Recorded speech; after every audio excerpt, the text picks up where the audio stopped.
Now there's never really a shortage of jobs to do in the vegetable garden, but June is a fabulous month because as you can see we get much more sunny days, the temperature's warmer, the days are longer, and there's a much greater opportunity to do lots of different things in the vegetable garden. Also, many of those vegetable seeds that you've been sowing earlier in the year are now ready to plant out, and we start to see our vegetables really start to grow.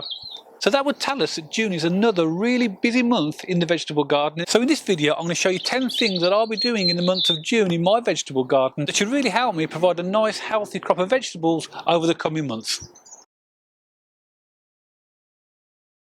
Now a pretty obvious one to start with is watering, and it's really important, particularly when you get to the warmer months such as June, that you water your crops regularly. And the amount of watering you need to do is going to depend on a number of different factors. It depends upon what crops you've got, whether you're growing them in raised beds or in the ground or maybe even in containers, and also the temperature as well, because the warmer the temperature, quicker the water is going to evaporate. And I'm pretty sure many of you in the past, like myself, have lost crops because we just haven't watered them enough or watered them properly. But when we get to the month of June, any watering we do on our vegetables needs to be consistent and regular, and what you want to try and do is water as deeply as possible. Now raised beds, for example, can dry out quite quickly, so you do need to monitor those. Now if you're growing vegetables in containers like I do, as you can see here I'm growing tomatoes here, I've also got cucumbers growing in similar pots. You really need to closely monitor the watering of any vegetables that you grow in pots because they can have a tendency to dry out quite quickly. Now when you are watering any vegetable in a container or a pot, always make sure that you water directly at the base of the plant and not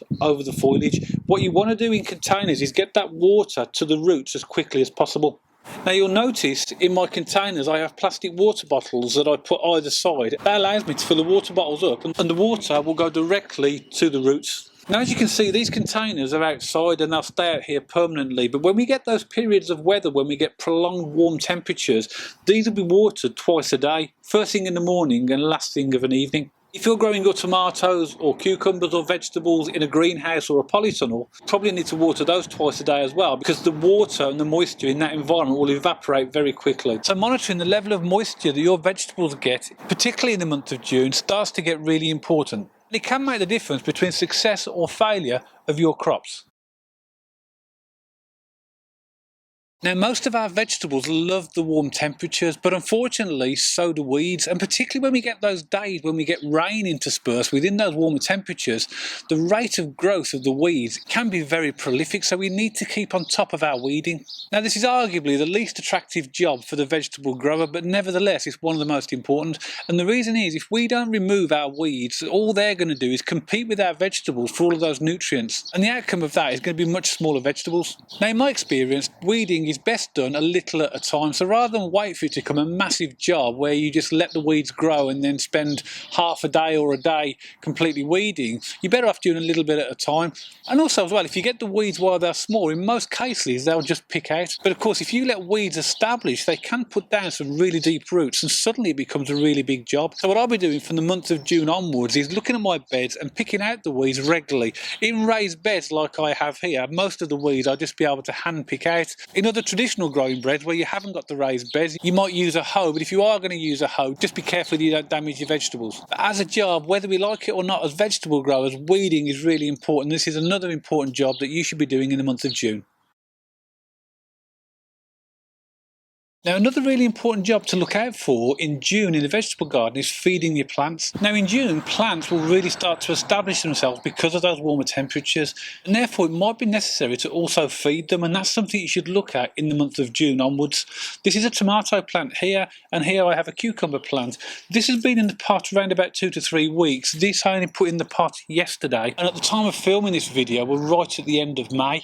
Now the reason you want to feed your plants is because it provides additional nutrition that's important for their growth, particularly things like nitrogen, phosphorus and potassium, which is good for leaf growth, for the roots and for the fruits themselves in both the tomatoes and the cucumbers. And there are other vegetables that would also benefit from different types of feeding. There's lots of choices on the market of different feeds that you can buy for your vegetables. I tend to favour these type of tomato feeds, which are a little bit misleading because you may be under the impression they're only suitable for using for tomato plants. However, if you look at the ingredients in these mixes, you'll see that there's different proportions of nitrogen, phosphorus and potassium and other trace elements that benefit benefit your vegetables. So when you are selecting a feed for your vegetables, always read the label at the back of the packet or the bottle and see what's in it and decide whether that's suitable for you. I'm not advocating any of these two feeds, they're just feeds that I particularly like and particularly use. So I will use this feed for my tomatoes and for my cucumbers, but I will use it for the vegetables as well.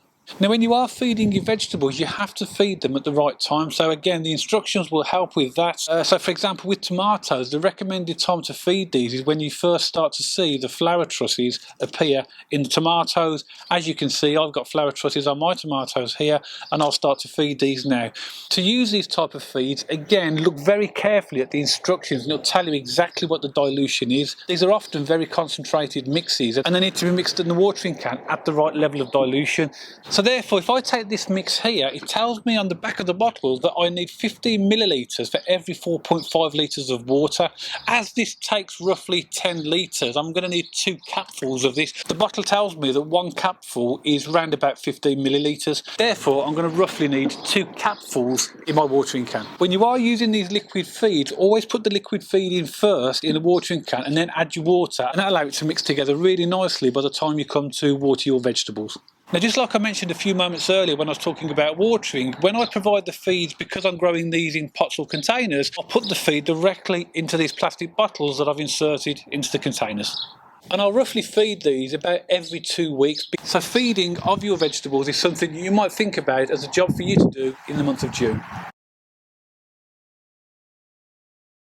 Now I am going to talk about lawn care a little bit later in the video, but you might think it's a little bit strange for a veg growing video, but I'll explain why when I get to that section. But yesterday was an absolutely fabulous day and I managed to get my grass cut, and grass clippings are a fantastic resource in the vegetable garden.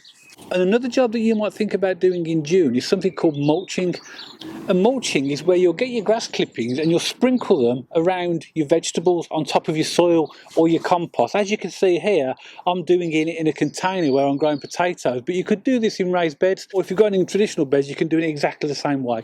And the benefit of mulching, it helps to retain the moisture in the soil. In these really warm temperatures, any watering that I do is going to evaporate quite quickly, but mulching provides an extra layer on top of your soil, and that reduces the amount of evaporation, therefore the moisture is retained in the vegetables longer. So there's no need to discard your grass clippings. Yeah, you can put them in your compost heap, but mulching is a brilliant way of using them to help keep the moisture into your plants. And another fantastic benefit of mulching, it helps to suppress weeds.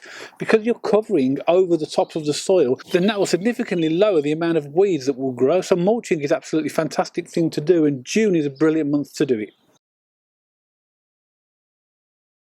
Another really important job in the vegetable garden for June is pest control. It's really important when you transplant your vegetables and they start to grow that you protect them immediately, because there's lots of insects and birds and other wildlife that will be attracted to your vegetables, so you do need to protect them. The one thing well worth doing for certain types of vegetables is to provide some form of netting protection. In the raised bed just next to this one and this one, I've got a combination of lettuces and brassicas, and even though they haven't started growing yet, last week I planted some French beans in here. Now when these do eventually germinate, birds particularly are attracted to these types of vegetables, and if I don't protect them, they won't last very long. So here I provided some bird netting over these just in order to give them a good early start and allow them to establish themselves. But if you're going for things like brassicas, so that's your cabbages, cauliflowers, Brussels sprouts, swedes, any vegetables like that, this type of netting won't be suitable. You need to provide much finer netting, and this type of scaffold or debris netting is perfect for brassicas. You can also use mesh and other forms of protection, and even though that'll prevent most insects getting in, it'll still allow air and light and still allow you to water over, and just gives your vegetables that extra level of protection. The issue with brassicas is that everything seems to attack them, and if you don't protect them, they won't last very long. Another issue in relation to pests, particularly in the month of June, and particularly when your vegetables start to grow, is slugs and snails. Now, as an organic vegetable grower, I won't use any chemicals on my vegetables, therefore I have to use natural means. And there's lots of debate about the effectiveness of some of the techniques for dealing with slugs, such as using broken eggshells, coffee grounds, and really is mixed views on whether they actually work or not. You can use copper tape because the slugs won't like that. I could, for example, buy some copper tape and put it around the perimeter of my raised bed, but I've never chosen to use that. One of the best natural ways you can deal with slugs is make sure your vegetable plot or your garden's tidy and you're not allowing areas where slugs will like, such as long grass and areas like that. So if you maintain those areas regularly, that's going to reduce the possibility of slugs. Then if you are an organic vegetable grower, one simple way of dealing with slugs is when you see them, just lift them and take them and put them somewhere else away from your vegetables. But insects, slugs, birds and all these types of other wildlife are a reality of growing vegetables, and we just have to deal with them. So a really important job to do in June is pest control and thinking about ways in which you can protect your vegetables. Another job for June is thinking about the way you'll support vegetables. As your vegetables start to grow, some of them will require some form of support. These are tomatoes and cucumbers, but particularly things like peas, climbing beans and other types of vegetables will need some level of support, particularly as they get higher. Now with tomatoes, as you can see here, because I'm growing these in containers, and in fact these cucumbers over here, I'm using garden canes. As I'm using a single stem method of growing these tomatoes, the cane will be absolutely fine. Here you notice I've got 3 canes in this pot here for the cucumbers, and that's because as the cucumber grow, it'll start to send out side shoots and they'll be able to grow up the individual canes. Now peas and beans, for example, are a lot less difficult to grow up support because they tend to find their own way up. But these type of vegetables here, I need to look at them periodically, and as they get higher, I'll attach them to the canes. I've recently started using vinyl garden tape, which is quite flexible. By using that, as the stems get thicker, the tape will expand and therefore it won't choke the plants. So garden canes are a good way of providing support, but you can use much more sturdier methods depending upon your own growing situation. In my allotment I had a couple of old metal fence panels that were brilliant for growing beans and peas up, but I haven't got them here, so now I'm making most use of garden canes. The reason you'll need to provide support for things like tomatoes and cucumbers is as they start to grow and as they start to produce the fruits, the tomatoes and the cucumbers, they can be quite heavy and that'll put pressure on the stems, and if you haven't supported them, the weight could force them down, snap the stems, and could eventually kill the plant or definitely make it less productive. So another really important job for June is thinking about the way in which you'll support your vegetables. Now something else to think about in the month of June is soil or compost maintenance. When you do eventually put your vegetables into raised beds or into the ground, those vegetables do take a lot of nutrients out of the ground. That's what the nutrients are there for. So good soil or compost has lots of lovely nutrients already in there, such as nitrogen, phosphorus, potassium and other trace elements that are absolutely perfectly good for your vegetables. So when you water, the roots will bring all those lovely nutrients from your soil or compost into the plant, and that's what makes your plants healthy, and that's why you'll get a good harvest. So once the crop has finished and you've harvested it completely, that soil or ground that's left might not be completely depleted of nutrients, but it's going to have a lot less in it, and therefore it's not really going to sustain another crop unless you do something or add some more organic matter or other nutrients to the soil. So something else to keep an eye on in June is make sure you've got enough nutrients in your soil. Now recently, this raised bed on the left hand side here I've made ready for planting. So in here I'm going to put my brassicas, my cabbages, kales, etc. And in preparation for that I've put a new layer of compost on top which has got loads of lovely nutrients in it. So one way of adding nutrients to your vegetable garden is to add compost. You can add other things to your soil or your compost to add nutrients, such as a scattering of fish blood and bone, which I tend to do at the end of the growing season, ready for the next growing season. Or you can add different types of manure. But if you are going to use manure, whether that's cow manure, horse manure or chicken manure, you must make sure that it's not fresh manure and it's manure that's at least 6 months old. Therefore, another job for June, if you want a good productive vegetable garden that will allow you to plant lots of vegetables and grow lots of vegetables in one growing season, to keep an eye on your soil maintenance and make sure there's plenty of nutrients in that soil or ground for all the vegetables that you plan to grow. Now, if you have got grassed areas or even a lawn in your vegetable garden, it's well worth maintaining it, and that's a really important job to do in June. You might think, why is grass maintenance part of a vegetable growing video? And in fact, some of those reasons have already been mentioned in the video. The first thing is it just looks nice, so if you have got grassed areas and you keep them well cut, it just looks really nice. But one of the big benefits of those grass clippings, I'm just going to talk about composting just in a minute, and grass clippings are one of those perfect ingredients for the compost heap. So that's the first benefit. We've already looked at the benefits of mulching and how you can use grass clippings to mulch your plants, so that's another benefit. And the next benefit is also pest control. I mean, you may not have a lawn, you might just have grass pathways, and if you let them grow too tall and don't maintain them, it just provides an environment that could harbour wildlife that are not going to be beneficial to your vegetables, particularly things like slugs. So maintaining your lawn or grassed areas in your vegetable plot is a really important job for June.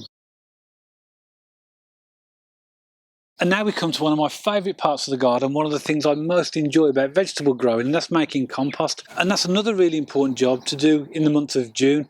Now, as you can see here, I've got a compost bin behind me. There is a video on my channel showing you how I built this compost bin. In fact, it's one of the first things I did when I converted this part of the garden into a vegetable growing space. Making your own compost is the best thing you can possibly do, particularly in the UK where peat-based compost is now going to be banned from 2024. It makes sense to make your own compost, and it's so easy. So all of those grass clippings and discarded leaves and the remains of all the plants after they've been harvested can all go onto your compost heap. Now, there's plenty of videos on my channel showing you how to make your own compost if you've never done it before, and I'll put a few links in the video description below so you can have a look for yourself. But it's so easy, and all you're doing is making use of things that you would throw away anyway. It's absolutely brilliant, so make sure you check those videos out for yourself. And contrary to what a lot of people think, you can compost weeds. Most of the weeds that you'll get in your vegetable garden can be composted. What you don't want to compost is any weed that's gone to flower, and you might think about not composting some of the harsher type of weeds. So the only type of weeds that you don't really want to put in your compost heap are those that have gone to flower, because those flower seeds from those weeds will just be reproduced wherever you use that compost in your vegetable garden the following year. And June is the perfect time to carry on building up your compost heap and put as much stuff in there as you possibly can to make as much of that lovely homegrown compost for the following season. Now, I'm sure every vegetable grower wants to make their plot as productive as possible, no matter how small or how large it actually is. And a really important job for June is think about succession planting. Therefore, thinking about when crops are about to be harvested and come to an end, and then what you can put immediately in their place. So this ongoing process of sowing and planting vegetables all the way through the growing season. As you can see here, I have a tray of 2 different types of lettuce. They're all ready to be planted into my raised beds. I have in this tray a couple of varieties of cabbage and a couple of cauliflowers, and they're all ready to go in as well. And in the mini greenhouse, I've got other things like celery and other vegetables that I'm thinking about when crops are finished, where I can actually put them. So try and think beyond the original crop, because the growing season can be quite long, and a lot of crops will allow you to plant them so that they're cropping right the way through to the end of August and even into early winter. An empty space is not productive space. So if you've got spaces in your garden, particularly like me, if you haven't got an awful lot of growing space, you saw all the containers and the pots that I'm using to supplement my growing space. But where I have got raised beds and other growing areas, I'm going to make those as productive as possible by thinking about succession planting. June is a particular month when I'll plan that out. So for example, I know when my potatoes will be harvested. I've got second earlies and I've got main crops. So they will usually crop between 13 to 14 weeks for the second earlies from when I planted them, and 16 to 18 weeks for the main crop. So I can work out when in August or September that these pots will become available so I can put some other crops in them. It's also very easy to draw a succession plan for yourself. So all you've got to do is draw out your vegetable growing spaces, put in what you've got, put the predicted date they'll be harvested, and then you'll know when them beds are ready and what crops will go in there. So for a really productive garden, June is a particularly great month for planning your succession planting. Well, there's my suggestions for some of the jobs that I'll be doing in the vegetable garden in June. I hope it's given you 1 or 2 ideas. If you're doing other things in your vegetable garden in the month of June that I've not covered in this video, then it'd be great if you could share that with others by adding a comment below this video. As you can see, June is a fantastic month in the vegetable garden. We start to get much warmer weather, beautiful days like today, and we also start to see the benefit of our labour by harvesting some of our vegetables. And I do hope this video has given you 1 or 2 ideas that might help you on your journey. If you did like this video, don't forget to give it a thumbs up. And if you'd like to subscribe to the channel for future videos on how to sow and grow fruit, vegetables and flowers, and 1 or 2 recipe ideas, don't forget to press the subscribe button. And I'll see you all on the next video.